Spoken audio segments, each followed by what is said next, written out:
আজকে রবীন্দ্র জয়ন্তী আর আমি ভিডিও দেবো না, এটা তো হতেই পারে না। হ্যালো সকলকে।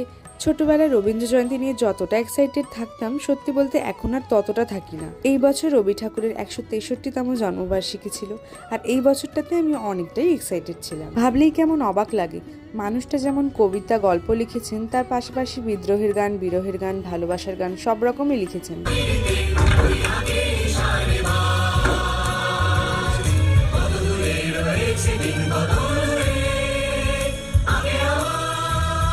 এইখানের অনুষ্ঠান শেষ করে আমার আবার আরেক জায়গায় অনুষ্ঠান ছিল, এই কারণে আমি এই বছর রবি ঠাকুরকে একটু বেশি বেশি করেই শ্রদ্ধা জ্ঞাপন করতে পেরেছি।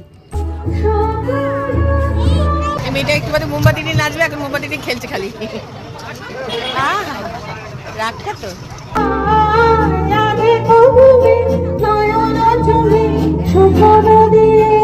আমার তো ভালোই কাটলো, তোমাদের কেমন কাটলো জানিও। টাটা।